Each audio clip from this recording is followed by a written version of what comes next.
중국의 코로나 확산세로 우리 제약바이오 업체들이 때 아닌 특수를 누리고 있습니다. 중국인 입국 심사 강화가 국가 간 갈등으로 번지면서 우리 수출 기업들 어려워지는 거 아니냐 하는 우려가 나오는 와중에도 뜻밖의 낭보입니다. IT바이오부 박승원 기자와 배경 알아봅니다. 박 기자, 중국의 확진자 지금 얼마나 늘었죠? 네, 이제 중국 정부는 지난해 12월부터 이제 코로나19 확진자 수를 이제 공개는 하지 않고 있는데요. 네. 하지만 주요국 보건 분석 기관에 따르면 이제 중국의 코로나19 확진자 수는 이번 달 하루 최대 370만 명, 3월에는 420만 명까지 치솟을 것으로 예측되고 있습니다. 이대로라면 이제 사망자 수도 하루 5천 명을 넘어설 것이라는 이제 예상인데요. 이미 중국 내 코로나19 신규 확진자가 이제 인구의 절반인 6억 명을 넘었고 전국 감염률이 이제 40%를 돌파했다는 진단까지 나오고 있는 상황입니다. 3년 동안 걸어 잠갔던 이제 방역의 문을 이제 일시에 걷어내면서 확진자가 급증하고 있고 이로 인해 이제 의료 비용 증가와 사회 서비스 공백이 우려되는 상황입니다. 그런데 이게 현지 기업들뿐 아니라 우리 제약 바이오 기업들한테도 호재가 될 수 있다는 거죠? 네, 맞습니다. 네, 이 가운데서도 이제 바로 이제 중국에 직접 진출한 기업들이 이제 수혜를 볼 가능성이 높은데요. 네. 이 가운데서도 이제 국내 진단기기 기업 중 하나인 바디텍메드가 대표적입니다. 진단 키트와 진단 장비를 갖추고 있는 바디텍메드는 중국 전역으로 영업망을 지속적으로 넓히고 있는데 이 같은 확장에 이제 지난해 중국 매출은 전년보다 20% 늘어날 것으로 전망되고 있습니다. 특히 중국의 방역이 해제된 지난해 12월 매출이 급증한 것으로 나타나면서 올해는 지난해보다 더 큰 매출 성장이 기대되고 있습니다. 네. 최근에 특히 논란이 됐던 건 이제 중국의 감기약 품귀 현상 아닙니까? 네, 맞습니다. 지금 며칠 전에 우리가 알아보기로는 중국으로 감기약을 직접 수출하기에는 우리 내부에서 소화하기에도 물량이 딸린다 이런 상황이라고 들었는데 중국 감기약 품귀에 우리 제약사들이 수혜를 볼 수 있는 부분도 있는 겁니까? 네, 맞습니다. 앞서 말씀드린 것처럼 그 중국에 직접 이제 현재 진출한 이제 국내 제약사들이 아마 대표적일 것 같은데요. 네. 이 가운데서도 바로 한미약품이 좀 주목을 받고 있습니다. 한미약품은 지난 1996년 이제 현지 기업과 합작해 북경 한미를 설립했는데 최근엔 중국 내 감기약 수요 급증으로 주력 제품인 기침 가래약의 매출이 급격히 오르고 있습니다. 실제 지난 3분기 기침 가래약의 중국 매출액은 1억 5,628만 위안으로 전년 동기 대비 14.4% 증가했습니다. 전분기 대비로도 매출이 14.9% 늘었는데요.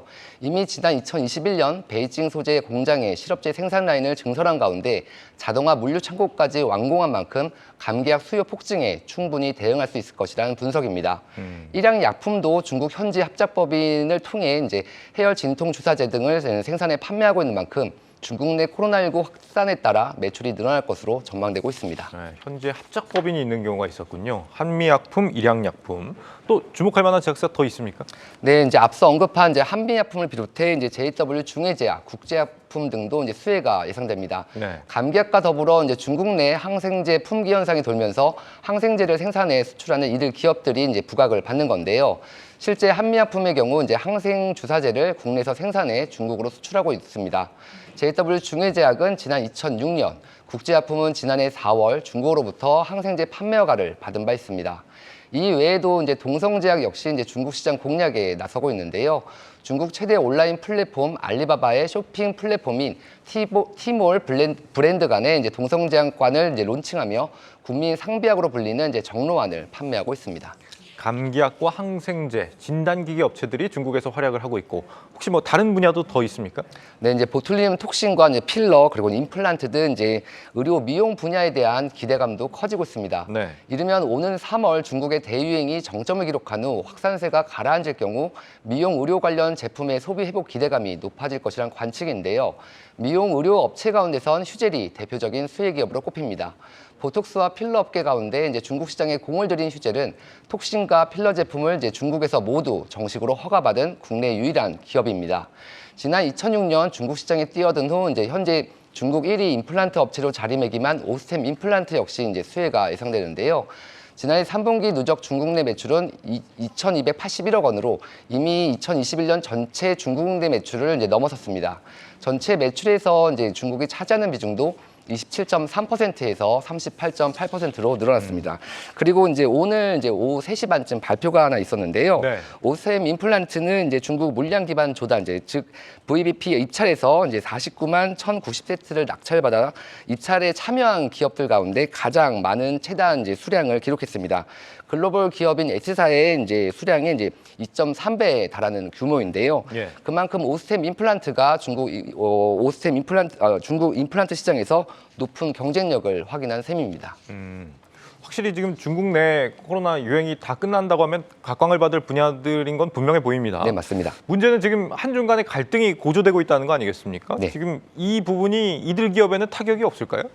네, 이제 현재까지 문제가 없다. 이게 이제 이들 기업들의 이제 입장입니다. 이제 네. 우선 이제 바디템 매드, 이제 한미약품, 휴젤, 오스템 임플란트 등 이제 현지 법인이 이제 있는 기업의 경우에는 이제 비자 발급 중단과 관련해서 아무런 영향이 없다는 설명인데요. 예. 이 가운데 이제 한미약품의 경우 이제 북경 한미 직원의 이제 95% 이상이 이제 현지 중국인이고 일양약품 역시 이제 현재 공장이 문제 없이 가동 중이라고 합니다. 또 이제 항생제 수출 기업인 이제 JW 중해제약과 국제약품 역시 이제 비자 발급 중단과는 아무런 영향이 없다는 설명입니다. 네, 합작법인이라는 형태가 이럴 때 도움이 많이 되는군요. 오늘도 주가가 좀 많이 오르기도 했고 지금 제약바이오주들 기대감이 이미 주가에 많이 선반영이 되고 있는 상태인데 지금 들어가도 늦은 건 아닙니까? 네, 이제 실적 측면만 놓고 보면 이제 무리가 없다는 게 증권가의 시각입니다. 이제 네. 방역의 이제 규제의 방향성은 차치하더라도 이제 감염자 수 증가에 맞춰 약에 대한 소비가 늘어나는 만큼 이제 긍정적이라는 설명인데요. 관련해 전문가의 의견 들어보겠습니다. 다시 또 정책이 규제하는 방향으로 간다라고 해가지고 주가가 빠질 만한 이슈냐라고 하면 사실 그렇지는 않다라고 생각을 하고 있어서 실적 측면에서만 봤었을 때는 긍정적일 거라고 생각을 해요. 네, 이제 다만 이제 주가가 지금보다 더 이상 급격히 오르기엔 이제 감기약 수요 외에 다른 모멘텀이 있어야 하는 데다 단기 급등에 따른 차익 실현으로 변동성 우려가 존재하는 점은 감안할 필요가 있다는 조언입니다. 네, IT 바이오부 박승원 기자였습니다.